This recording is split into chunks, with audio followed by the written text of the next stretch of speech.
Conversar, una apuesta deliberada a estar con lesotres, a salirnos de la agenda y trazar otro tiempo posible. Conversar sin la promesa del entendimiento, o más bien con la certeza del malentendido, del desacuerdo, del tropiezo. Conversar como quien se expone al error confiando en la potencia creativa del tartamudeo. Conversar en cuerpo presente como un modo de fuga de la virtualidad, de la distancia, de la ausencia, como forma del pensamiento, de la pregunta, de la duda. Conversar para no cristalizar sentidos, para no pensar por lesotres. Si el feminismo es un lugar incómodo y a la vez deseante, rebelde, festivo, conversar tal vez sea el más feminista de los gestos.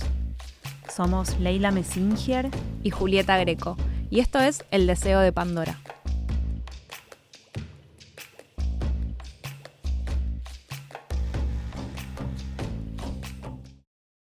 Paula Puebla nació en Berazategui en 1984. Es especialista en gestión estratégica de diseño por la UBA, es periodista y escritora, dicta talleres de narrativa y colabora en medios digitales con artículos sobre política y literatura. Escribió el libro de ensayos Maldita tú eres y 2 novelas, Una vida en presente de 17 grises y El cuerpo es quien recuerda, editado por Tusquets. Trabajó como obrera de la industria textil y luego se dedicó al vestuario televisivo. Guarda sus libros apilados por autores, editoriales o temas y una frazada bordó tejida con flores bordadas a mano que perteneció al ajuar del casamiento de su bisabuela Manuela. Además de abrigadísima, dice Paula en una entrevista en Eterna Cadencia, tiene mística. Sobrevivió varios matrimonios y una migración. Bienvenida, Paula, a la cuarta temporada del Deseo de Pandora. Muchas gracias por estar acá. Gracias por invitarme. Vamos a hablar mucho de tus libros que nos gustaron un montón. Empezamos por El cuerpo es quien recuerda, que es tu último libro. En los tres personajes de la novela tienen ausencias y marcas, ¿no? En sus cuerpos. Hay como un trabajo muy fuerte con Nadilla, con aquellos bebés que no pudo tocar, oler, ¿no? Sentir, agarrar.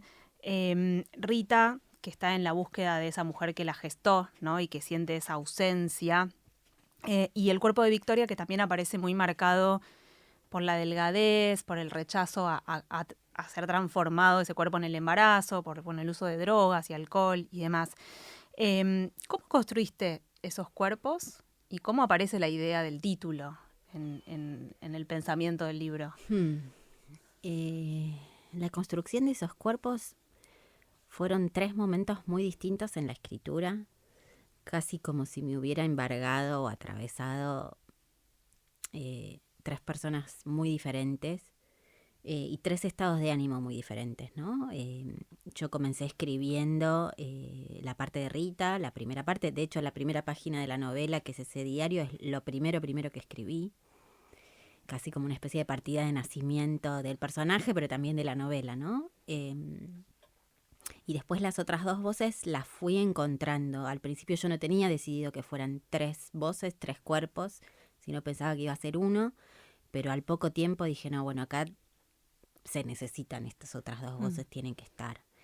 Y bueno, nació el segundo cuerpo que escribí, fue el de Nadilla, la ucraniana, porque me interesaba mucho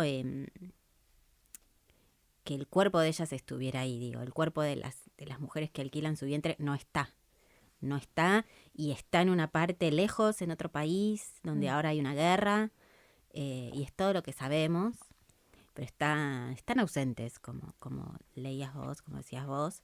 Entonces me parecía fundamental que estuviera.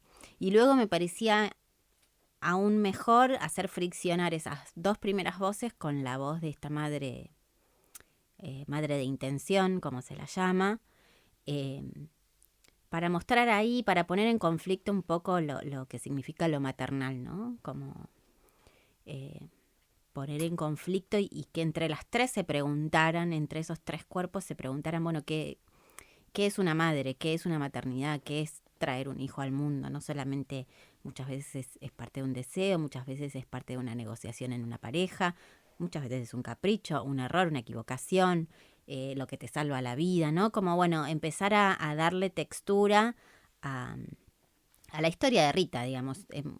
Yo creo que la historia de Rita es la principal, porque el resto gira en torno a eso, pero quería darle mucha textura y que los otros dos cuerpos estuvieran sí presentes. ¿Y cuándo aparece el título? El título apareció al final, una vez terminada la novela, no tenía título, y releyendo, corrigiendo, es una frase que dice Nadilla, ¿no? Que dice, bueno, el tiempo se encarga de dejar atrás, la historia puede borrarte, pero lo que recuerda el cuerpo siempre va a estar, ¿no? Hay algo del orden del cuerpo justamente que tiene un lenguaje propio, una memoria propia, una textura propia, y que es muy difícil hacerse el boludo o mirar para otro lado cuando eso aparece, ¿no? ¿Hay rechazo o no hay rechazo? ¿Hay piel o no hay piel? ¿Hay algo que te falta o que no te falta?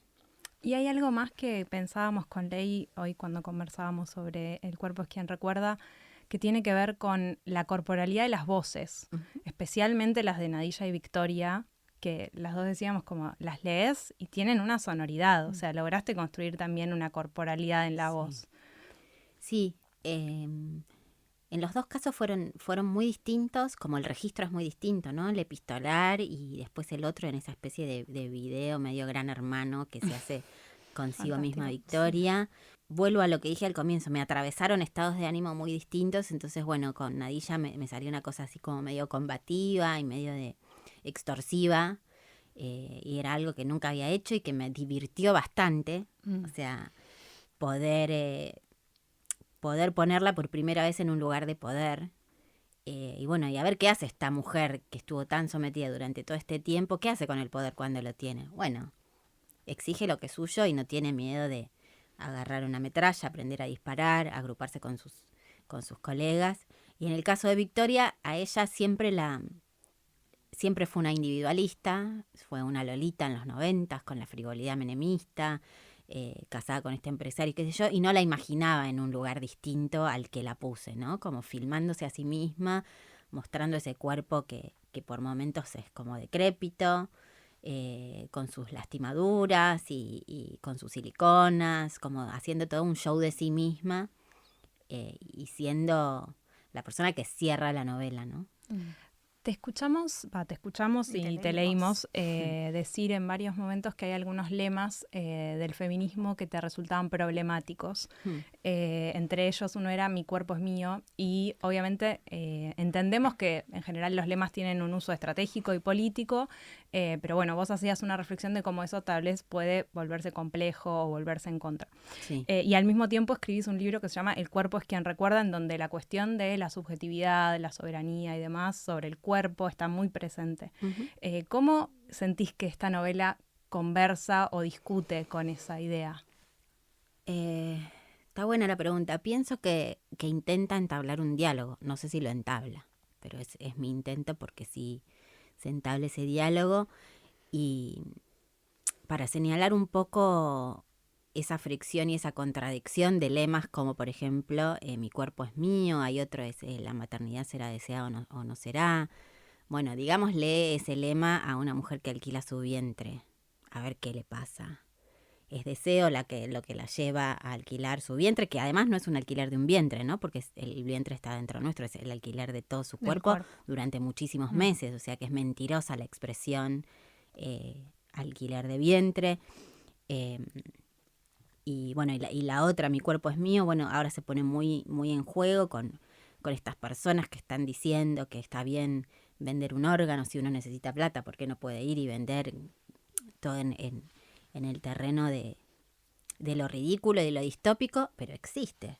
Y me parece que está bueno empezar a discutir, por lo menos saber que hay problemas y hay contradicciones y que hay que hacer algo con esas contradicciones. No hay que como mirar para otro lado y decir, bueno, este lema tiene una falla, pero yo lo voy a seguir repitiendo, porque, digo, el mismo lema se puede usar para cosas muy distintas. Cuando fue lo de la cuarentena, lo del uso obligatorio del barbijo, sabemos que surgió un grupúsculo o más o menos grande que no quería usar barbijo. ¿Por qué? Porque mi cuerpo es mío. Entonces, ir a discutir con esa persona cuando vos mismo usaste ese lema te genera un problema, y este libro intenta abrir esa discusión con la maternidad y con los feminismos. Creo que después de todas estas discusiones sobre feminismos que tuvimos, el tema de la maternidad sigue como bastante impoluto, ¿no? Como que, bueno, llegamos hasta acá. Me parece que está bueno que discutamos. Ahora vamos a hablar un montón de eso también. Otra cosa que me parece interesante, que pensábamos, que también tiene que ver con una discusión quizás súper contemporánea de las cosas que pasan en Argentina. Me parece que el libro tiene mucho de eso. Es esto, hay una organización de mujeres guerrilleras, ¿no? A las que pertenece Nadilla, que están en la búsqueda de esos niños, ya son adolescentes o casi adultos, que gestaron y parieron y a los que nunca conocieron ni tuvieron una relación y además, y son niños y niñas y adolescentes que viven con familias ricas. Sí. Hay salvando las distancias enormes, pero bueno, hay una línea en común con esa búsqueda de los nietos que se hace en Argentina, que hacen las abuelas de Plaza de Mayo y un montón de agrupaciones de derechos humanos. Quizás el punto en común ahí es la búsqueda de la identidad, ¿no? La diferencia por ahí, entre otras muchas cosas, es que la apropiación de bebés durante la dictadura obviamente es un delito y acá hay quizás un dilema ético, ¿no? ¿Cómo pensaste eso a la hora de escribir? ¿Se te apareció como un espejo posible? Pensando también esta idea de la agrupación de mujeres guerrilleras, ¿no? Sí, lo de la agrupación de mujeres guerrilleras es directamente un homenaje a nuestras guerrilleras argentinas. Entiendo que genera todo un conflicto cuando se habla de los 70s, hacer reivindicaciones que tengan que ver con la lucha armada y bueno, son muchas las polémicas que se han armado y qué sé yo, pero sí, es un homenaje explícito, expreso a ellas. Creo que muy incentivado por una lectura que me recomendó mi marido de Monte Chingolo, que es un libro que reconstruye el intento de toma a un cuartel. A un cuartel, perdón, sí, en Monte Chingolo justamente, sí. Y donde está muy bien reconstruido todo el intento de toma y las narraciones de las escenas incluyen a chicas muy jovencitas, a partir de los 16 años, que tuvieron el valor de ir y enfrentarse a esa situación, con granadas, con armas y qué sé yo. Así que bueno, eso por un lado fue mi intento de dejar de ponerle un manto de silencio a toda la situación de los 70, ¿no? Sobre todo con respecto a las mujeres, con respecto a las jóvenes. Muchas de esas mujeres eran madres, ¿no? Y aún así fueron adelante con su lucha, con lo que creían. Y repetime el resto de la pregunta. No, digo, sí, en la estrategia esa de construir esas mujeres guerrilleras, Nadilla, se aparecía como en espejo esa búsqueda por la identidad que hacen las abuelas. Sí, y eso también me gustó hacerlo. Está narrada la escena del parto, en la que Nadilla está haciendo fuerza para que salga esa beba, y a un costado está esa madre de intención. Me gusta que eso tenga resonancias en nuestro país y en todos los países donde hubo apropiación ilegal de bebés, porque, bueno, fueron muchas las mujeres secuestradas que parieron, a los que les agarraron el bebé y se lo llevaron, y esos bebés no sabemos dónde están, muchos todavía. Algunos sí tuvieron la suerte de encontrar a su familia biológica, pero me gusta que tenga esas otras resonancias, me gusta que aparezca esa especie de espejo, pero no, porque obviamente hay muchísimas diferencias entre las situaciones represivas de parte del Estado y lo que ofrece el mercado, aún con todas las similitudes y todo lo que nos despierte a nosotros. Pasa algo muy interesante con los personajes de esta novela, que es que a simple vista, y así como en una primera pasada, podemos encontrar muy fácilmente una villana, que es Victoria, una heroína, que es Nadilla, y una víctima, que es Rita. Sin embargo, en esa construcción tan porosa de voces que haces en cada personaje, aparecen un montón de matices. ¿Cómo fue construir esos personajes sin caer en esos estereotipos tan fuertes? No me gustan para nada los personajes lineales, como esta construcción de la mala, la buena y la víctima. Me parece que te desmerecen la historia que estás contando, ¿no? Y también observando a las personas no somos linealmente buenas. En algún momento nos mandamos alguna cagada, algo que daña al otro, en mayor o menor medida. nadie es del todo malo. Me gusta generar y crear personajes que sean difíciles de odiar y difíciles de querer. O sea, cuando pensás que la vas a odiar a Victoria, quizá dice algo que decís... Yo no fan. ¿Sos fan? Fan de ella. Victoria. El personaje me resultó pregnante, o sea, ¿Sí? me encantó. Todo el mundo me dice que es el personaje más complicado, y es cierto, porque dice un montón de cosas horribles que hoy no se pueden decir, pero las dice. Pero al mismo tiempo decís, bueno, esta persona también es una víctima de algo, ¿no? Porque es una chica que desde los 14 años trabajó de modelo cagándose de hambre para mantener a su familia. Y que trajo esta hija al mundo por una cuestión de pareja. Bueno, en todos los casos me gusta que esté este ribete de, bueno, yo la quiero, pero dice esto que no me gusta. En Nadilla también puede estar presente, ¿no? Como esa cosa extorsiva y violenta que tiene puede no gustar, pero al mismo tiempo eso te lleva a preguntarte, bueno, tiene su derecho también. Me gusta que estén los personajes en esas peleas consigo mismos también.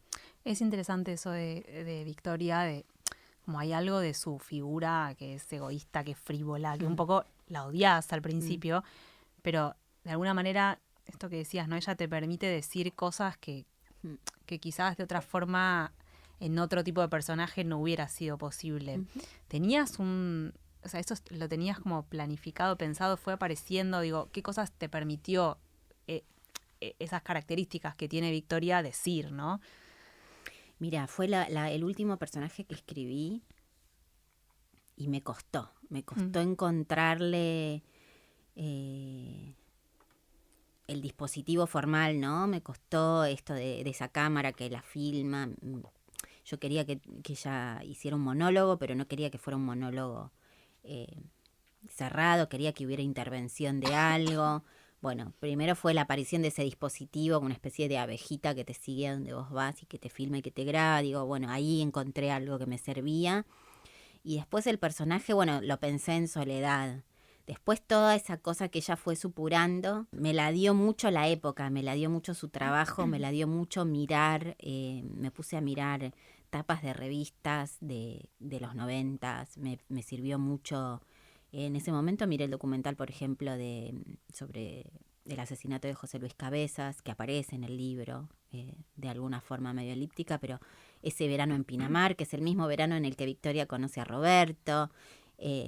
Todos esos materiales de la realidad me la ayudaron a construir como eso, como una persona frívola, también muy dañada, también muy sometida al tema de la droga y del poder y de querer adaptarse a la época, ¿no? Porque ella fue eso en esa época, ahora es otra época y se adaptó a esta época. Sí. De hecho, eso está muy reflejado en cómo ella describe ese aparato, ¿no? Como Sí, ese aparato que sí. creo que lo inventaste, pues no sé si existe. Sí, no, lo inventé. Dije, bueno, tiene que ser algo que ella sola pueda manejar. En un texto que publicaste a propósito del Día de la Madre, decís algo que me estuvo muy interesante sobre que la exclusividad de las madres de algún modo las excluye. Uh-huh. Ahí me preguntaba, entre paréntesis, de qué las excluye por un lado. Y después decís algo, hablas de las madrastras, como esas mujeres que están como en un lugar, como una especie de, vos decís un intersticio, un pliegue, y decís algo así como que son centaurides. Me pareció muy, muy interesante eso, y que de algún modo quedan por fuera de ese lugar sacralizado de la maternidad. ¿Cómo es para vos ese pliegue, por un lado? Y por otro, ¿qué complejidades tiene ese lugar? Vos decís algo así como que hay una libertad para la madrastra que tiene que ver con ser dispensable. Uh-huh.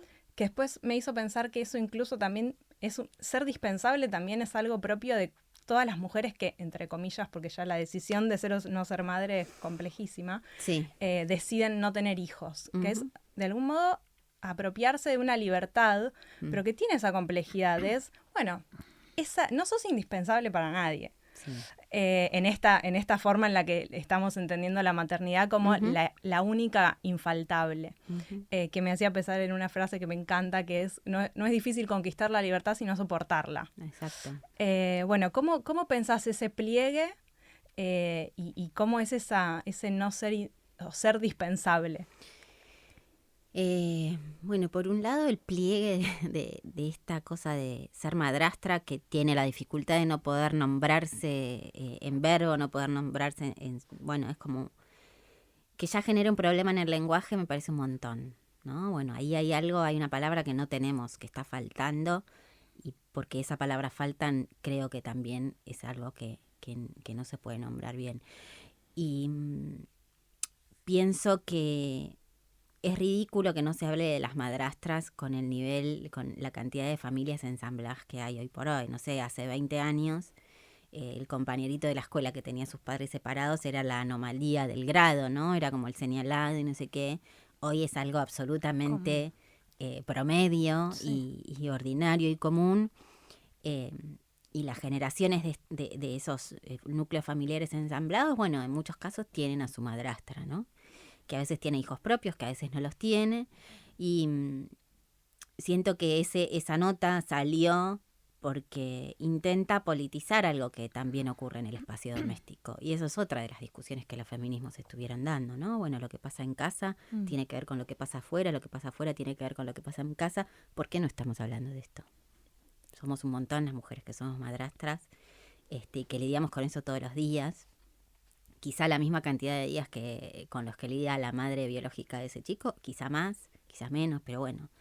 Y el tema de la libertad, está bueno que lo traigas a colación, porque concuerdo absolutamente con que es difícil de soportar, es difícil de conquistar, pero muchas veces de soportar, de sostener. Hay algo que también me parece interesante de ese texto, que es que además ya la palabra madrastra es una palabra que todavía no pudimos reapropiarnos positivamente, digamos, sí. ¿no? No sé, decir puta feminista se logró, sí. Pero madrastra sigue siendo tipo una villana de cuento de hadas, o sea, la madrastra de Cenicienta, la madrastra de Blancanieves, o sea, son guachas las madrastras. Sí. Entonces ahí también hay algo muy difícil de desarmar. Sí, es una construcción social que está muy arraigada y que hay que ver quiénes son los encargados de sostener, o son las encargadas de sostener que esa madrastra es mala, o que está en el ejercicio. Los personajes de Disney en general están como muy abocados a la cuestión erótica con el padre, como que los encantan, los hipnotizan, qué sé yo, en perjuicio del chico, ¿no? Y eso se sostiene culturalmente, pero también dentro de las familias. Esas separaciones muchas veces no son con buena onda y no son copadas. Entonces, bueno, ahí también hay un tráfico de lealtades, hay un tráfico de rencores y qué sé yo, los chicos en el centro, pero bueno, toda la periferia también es algo que está ahí. Y que sostiene, ¿no? Ahí justo coincidió tu texto, vos en el texto citás un texto de Angileta del año anterior y después ella también escribió un texto a propósito del Día de la Madre en donde hablaba justamente de todas las otras mujeres que sostienen la familia. Sí, las madrastras, las tías, las vecinas. Las niñeras, las abuelas. Y una amiga me escribió por WhatsApp y me dijo las hermanas mayores. Total. A ella le tocó ser la hermana mayor y tenía 3 hermanos más chicos y los padres laburaban y con sus quilombos, bueno, ella crió a sus hermanos, fue madre y hermana y todavía no tiene hijos propios. Entonces, nada, hay como toda una cosa ahí que está bueno manifestarla y está bueno ponerla también en el terreno de lo político, ¿no? Y creo que la novela también, vinculando la nota con la novela, tiene ese intento, ¿no? Como no podemos pasar por alto que hay mujeres que están alquilando su vientre para comer. Sobre todo si uno trae ese tema a nuestra región, a Latinoamérica, en la situación en la que estamos, con los niveles de pobreza que hay, etcétera, etcétera. Yo me pregunto muchas veces, digo, bueno, ¿qué pasa si el año que viene una clínica, abre sus puertas en Latinoamérica y dice, bueno, vamos a empezar a hacer esto? Sobrarían recursos humanos, ¿no? Sobrarían voluntarias no voluntarias, sobrarían trabajadoras para hacer esto, ¿no? Entonces, nada, es un tema la maternidad cuando se la politiza, genera mucho resquemor también porque el Día de la Madre es un día sacro absoluto y creo que son incluso muchas madres las que no quieren leer la nota de la madrastra, ¿no? A eso iba yo con la exclusividad, ¿no? Como hay un tema. Sí, en otros episodios del Deseo de Pandora, esta es una pregunta muy julino, pero hablamos mucho también de esta nueva sacralización que hay del rol de las madres también, porque hace unos años quizás se podía decir, bueno, las malas madres o no se cumple, no se llega, no es posible, y eso era de alguna manera como mostrar un poco la vulnerabilidad en la que te pone ese rol, y ahora volvimos a una situación en la que hay que cumplir una cantidad de mandatos que, bueno, que también tensiona eso. Entonces, claro, ante la imposibilidad de cumplir esos mandatos, también que aparezca otra mujer que puede ocupar esos espacios, bueno, hay que poder también lidiar eso y abrir esa posibilidad. Y en esa misma línea, me parece, pensábamos con Juli, en Una vida en presente, aparece el personaje de María, que tiene esta ambigüedad, ¿no? También con la maternidad, como ella le parece un espanto, aborrece, decía Juli, aborrece a las madres. Hay una escena muy divertida en la puerta de la escuela de sus sobrinas, en donde ella observa y a la vez se siente observada, ¿no? Hay un juego ahí muy, muy interesante. Descoloca. Sí, como que incomoda. Hay algo que incomoda, un poco ella provoca eso también, como hay algo que le gusta, pero a la vez tiene un vínculo de mucho amor y devoción por sus sobrinas, y hasta incluso yo creería como de quizás de cuidado sobre su hermana, que es la mamá de sus sobrinas, ¿no? Hay algo ahí, hay un vínculo un poco maternal, ¿no? Sí. Sobre todo el final, bueno, no vamos a spoilear. Digo, los dos libros tienen este diálogo de la maternidad, del dinero, del poder. Hay un personaje que para mí es el mismo, que es Pérez Lavalle, que me hizo mucho sentido con el padre de Rita, ¿no? Como que había algo ahí que dialogaban. ¿Cómo dialogan para vos los dos libros en este sentido, en términos de la maternidad, del poder, del dinero? Son parte de la misma saga. No están pensados como saga, pero podrían pensarse como saga. Sí. De mis odios y mis cosas. En el caso de María, tuve la intención de crear un personaje que generara esta descolocación que vos decís. Un personaje que entrara a una reunión y que todo el mundo se diera vuelta para mirarla y no necesariamente para quererla, digamos. Yo la quise mientras la escribí, pero entiendo y la busqué para eso, ¿no? Como que sea una persona molesta, tiene un trabajo urticante para muchas personas, para muchas mujeres, para gran parte del movimiento feminista. Ella se dedica a la prostitución. Entonces, bueno, dije, bueno, ya tengo un personaje molesto, ahora vamos a hacer cómo se lo puede hacer querer. Y las sobrinas sirvieron mucho, no solamente para darle cuerpo a su personaje, sino para mostrar esta otra cara, ¿no? Esta cara de la función materna, del cuidado, de desvivirse por ellas, de regalarle cosas, de llevárselas de viaje, etcétera. Y sí, y al mismo tiempo manejar esa libertad de la que hablábamos antes, ¿no? De poder estar y de poder no estar. Me parecía que estaba bueno. Y dialoga con El cuerpo es quien recuerda, porque tiene mucho cuerpo también. María también le pone el cuerpo diariamente a su laburo y a su vida, para comer o no se la ve como una mujer pobre, pero bueno, no es pobre justamente porque hace lo que hace y porque se acuesta con quienes se acuesta. Entonces también creo que hay una pregunta sobre el trabajo, ¿no? Y hay algo también del manejo del dinero, ¿no? Y la habilidad de María para hacer negocios en un punto, que es interesante, como esa mujer que puede manejar esos vínculos. Sí, tener guita es tener poder en este mundo de hoy, lamentablemente. No tenerlo es no tener poder. Y cuando hablo de poder no hablo de ese poder institucionalizado, ¿no? Del poder de insertarse en un ministerio o en una empresa. Yo hablo del poder decir que no también, ¿no? Alguien que tiene guita puede decir que no a un montón de cosas. Alguien que no lo tiene, como Nadilla, tuvo que gestar y parir 13 pibes para otras familias. Incluso María también tiene esa imposibilidad. Sí. Para terminar, en Una vida en presente hay algo que descubrí porque leí el libro después que leí. Y Ley había marcado algunas cosas. No sé si me quedo con la duda de si yo también lo hubiera advertido, pero es que hay una cosa sistemática con la cuestión de los colores. Sí. O sea, hay mucha objeto al que vos coloreás, especialmente las prendas, la ropa, y además los colores están adjetivados. Azul, ¿cómo era? Azul naval, rosa viejo, blanco satinado, sí.